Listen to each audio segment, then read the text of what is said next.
क्या आप भी उलझन में हैं? कहीं आप गलत दिन तो व्रत नहीं रख रहे?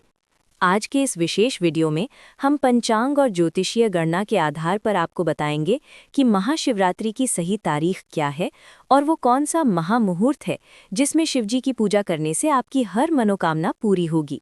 शास्त्रों के अनुसार महाशिवरात्रि उस दिन मनाई जाती है जिस दिन चतुर्दशी तिथि निशिता काल यानी मध्यरात्रि में व्याप्त हो। साल 2026 में फाल्गुन चतुर्दशी तिथि 15 फरवरी को दोपहर से शुरू हो रही है और 16 फरवरी की दोपहर तक रहेगी।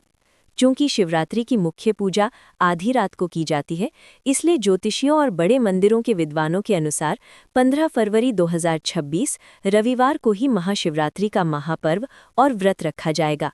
जो लोग उदया तिथि को मानते हैं वे 16 को पूजा करेंगे, लेकिन शास्त्रों के अनुसार निशिता काल की प्रधानता के कारण 15 फरवरी ही सर्वश्रेष्ठ है। शिवरात्रि की पूजा 4 पहरों में की जाती है। अगर आप पूरी रात जागकर महादेव की कृपा पाना चाहते हैं तो इन समयों को नोट कर लीजिए। प्रथम पहर की पूजा शाम 6:15 से रात 9:25 तक। इस समय दूध से अभिषेक करना शुभ है। द्वितीय पहर की पूजा रात 9:25 से मध्य रात्रि 12:35 तक। इस समय दही से अभिषेक करें। तृतीय पहर की पूजा रात 12:35 से तड़के 3:45 तक। इस समय घी से अभिषेक का महत्व है। चतुर्थ पहर की पूजा सुबह 3:45 से सुबह 6:55 तक। इस समय शहद से अभिषेक करें।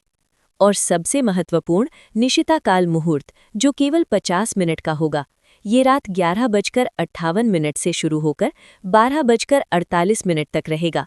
मान्यता है कि इसी समय महादेव शिवलिंग के रूप में प्रकट हुए थे। व्रत और पारण का समय 2:45 से 3:30। जो लोग 15 फरवरी को व्रत रखेंगे उनके लिए पारण यानी व्रत खोलने का सही समय 16 फरवरी को सुबह 6:56 के बाद होगा।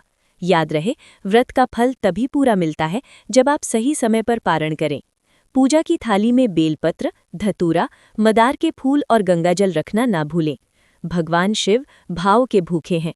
अगर आपके पास कुछ न भी हो तो 1 लोटा शुद्ध जल भी उन्हें प्रसन्न कर सकता है। तो भक्तों, तैयार हो जाइए महादेव की भक्ति में डूबने के लिए। इस जानकारी को अपने परिवार और मित्रों के साथ भी शेयर करें ताकि वे भी सही समय पर पूजा कर सकें। आपको ये जानकारी कैसी लगी? कमेंट सेक्शन में हर हर महादेव लिखकर अपनी उपस्थिति दर्ज कराएं। धर्म, ज्योतिष और त्योहारों की सटीक जानकारी के लिए अभी सब्सक्राइब करें बनाफर टीवी। जय भोलेनाथ।